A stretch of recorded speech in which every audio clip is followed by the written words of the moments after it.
Let's just dive right into this, guys. Welcome to today's Explainer, where we're looking at what is hands down the ultimate foundational technology in all of human history. And I'm talking about a technology that predates the wheel, predates agriculture, and honestly, even predates modern humans themselves. We're talking about fire. You know, it is so easy for us today to just take a simple flame totally for granted. We use it to cook, heat our homes, and power our massive industries. But today, we're going to trace this all the way back to the very beginning. We're going to explore exactly how early humans took one of nature's most terrifying, unpredictable forces and actually learned to tame it. So let's go back, way back, and see how a single spark completely changed the trajectory of human evolution forever. Okay, I want you to imagine a world without electricity. No lamps, no central heating, definitely no gas stoves. Now, go back even further, more than 1 million years ago. The reality of life before fire was absolutely brutal. The second the sun went down, early humans were plunged into total, terrifying darkness. And we completely lack nocturnal adaptations. We don't have that tapetum lucidum, that reflective layer in the eyes that gives cats and dogs their glowing night vision. Yeah, we don't have that. So at night, we were basically blind, incredibly vulnerable prey. The nights were freezing cold, and food was completely raw and tough to chew. But the moment early humans harnessed fire, the script completely flipped. Having artificial light was literally an unprecedented evolutionary hack. Suddenly, they had warmth, they had light that extended their day, they could cook food, and they finally had this glowing shield against the darkness. It was a complete paradigm shift in how they interacted with the natural world. So how did this relationship actually start? Because I can promise you, it didn't start with someone suddenly rubbing 2 sticks together out of nowhere. Long before humans ever created fire, nature was already producing it on a massive scale. Lightning would strike dry trees, volcanoes would erupt, and wildfires would just sweep across vast grasslands. And honestly, archaeologists face a real mystery here, because the earliest stages of fire use are incredibly difficult to distinguish from just a natural fire. The working theory right now is that early humans simply collected burning branches from those natural events and carefully kept those flames alive. They were absolute opportunists long before they were inventors. And the sheer scale of the timeline we're dealing with here is staggering. 1 million years ago. That brings us to a really groundbreaking archaeological site called Wonderwerk Cave in South Africa. Inside this cave, researchers made a massive discovery: microscopic evidence of burning. We're talking about tiny traces of wood ash and burned bone. But here is the absolute kicker. This evidence was found deep inside the cave. This wasn't just some random lightning strike at the cave entrance, right? A natural wildfire simply doesn't explain this. This discovery tells us that 1 million years ago, early humans weren't just running away from fire anymore, they were actively bringing it into the places where they actually lived. This all builds into what I like to call the hero's journey of early technology. You have to remember, this wasn't an overnight invention. It was a very gradual evolution. Think about it. Step 1 is fascination, just watching a wildfire and realizing its raw power. Step 2 is collection, bravely carrying a smoldering branch back to camp.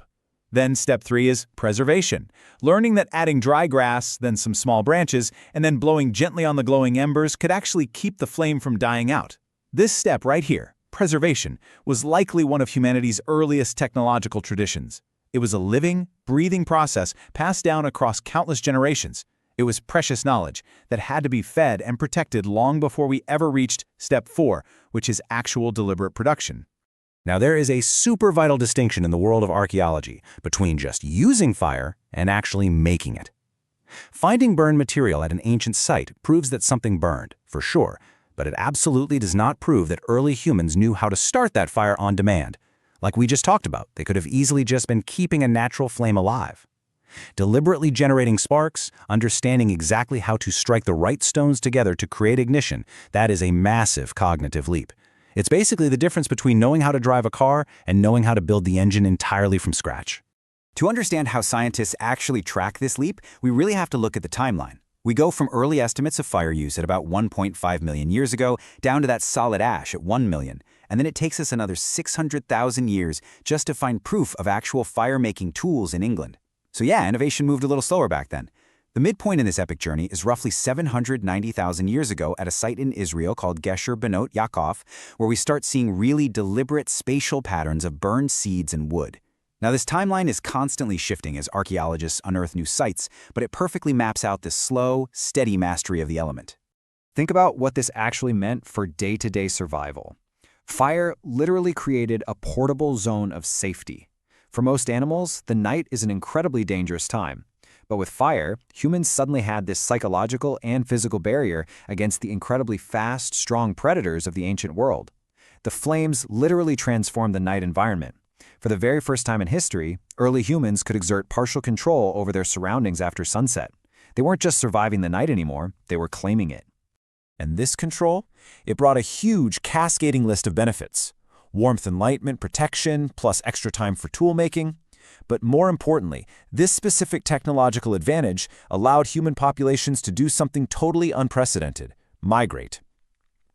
As populations moved out of Africa and into the much colder regions of Eurasia, the ability to use fire became the ultimate survival tool. It allowed humans to adapt to and inhabit environments that would have otherwise been completely impossible to survive during the brutal cold of the Pleistocene ice ages. But of all those benefits, the most transformative, hands down, was the cooking revolution. Remember that 790,000-year-old site in Israel we just mentioned? That is where we see evidence of fire associated with the heating of food. And heat changes food on a fundamental chemical level. It softens it, changes the texture, and makes it drastically easier to digest.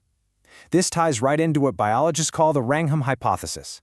By essentially externalizing our digestion, using fire to pre-digest our food, humans could afford to evolve smaller digestive tracts. We took all that saved biological energy and redirected it to power our enormous, calorie-hungry brains. So fire wasn't just a tool, it was a central part of a massive evolutionary transformation in our very biology. Now, I want you to really picture this scene. Night has fallen. The landscape outside is freezing and pitch black. But inside the camp, there is this glowing, safe circle of warmth and light. People are gathering around the flames. Someone's preparing food, another person is using the light to repair a stone tool, and the older members are sharing knowledge with the kids watching nearby. It was basically the Pleistocene equivalent of the office water cooler, just, with a much higher chance of saber-toothed tigers outside. Over countless generations, this nightly ritual would have massively encouraged communication, cooperation, teaching, and social bonding. While we'll never know exactly what conversations took place around those ancient fires, it's absolutely undeniable that fire helped forge the deep social bonds that define human society today. But how do scientists actually prove this epic transition from just keeping flames alive to deliberately sparking them? Well, they have to look for very specific, undeniable clues. Finding one burned stick just isn't enough. They need the whole toolkit to prove deliberate creation. So they look for actual hearth structures. They look for locations where fire was made repeatedly over a long period of time. They look for materials that have been chemically altered by extreme heat. And crucially, they look for spark-producing minerals right alongside evidence of intentional preparation. And that brings us to an incredible, cutting-edge revelation published just in 2025, focusing on an archaeological site in Barnum, England. Here, researchers found exactly what they were looking for, dating all the way back 400,000 years. A combination of heated clay, burned flint, and iron pyrite. Now, iron pyrite was essentially the ancient world's ultimate technological breakthrough. It's a mineral famous for producing sparks when struck against flint. By finding these elements together, researchers interpreted this as crystal clear evidence that early humans had finally cracked the code. They were no longer waiting around for lightning to strike, they were deliberately producing fire themselves. Once they understood how to create heat on demand, the possibilities became literally limitless. This single ability formed a direct bridge from the prehistoric world to the modern one. Think about it. The ability to transform materials with heat started with campfires to cook food, but eventually it led to baking clay into pottery. It quickly scaled up to metallurgy, extracting and shaping bronze and then iron. That mastery of extreme temperatures gave us glass. It gave us the massive industrial furnaces of the 19th century. And yes, it ultimately gave us the controlled combustion of modern rocket technology. Every single bit of this traces all the way back to a single spark in the Stone Age. Before controlled fire, humans were almost entirely dependent on the whims of the natural environment. But after fire, we began to change our environment. It expanded the very limits of human survival. It wasn't just a tool. It was the definitive turning point between simply existing in nature and actively reshaping it. The principle behind a power plant or a jet engine today is the exact same fundamental force that kept our ancestors alive through the freezing nights of the Pleistocene. Because ultimately, the next time you see a flame, remember, our ancestors once looked at that very same fire and they saw the future. Which leaves us with this final thought. Fire was our first great technological triumph, a pure force of nature bent to human will. It completely rewrote our biology, our geography, and our entire society.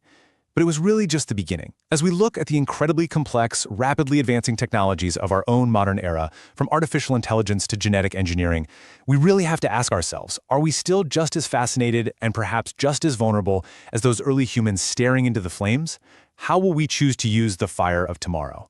Thank you so much for joining me for this explainer. Keep wondering, keep learning, and I'll see you next time.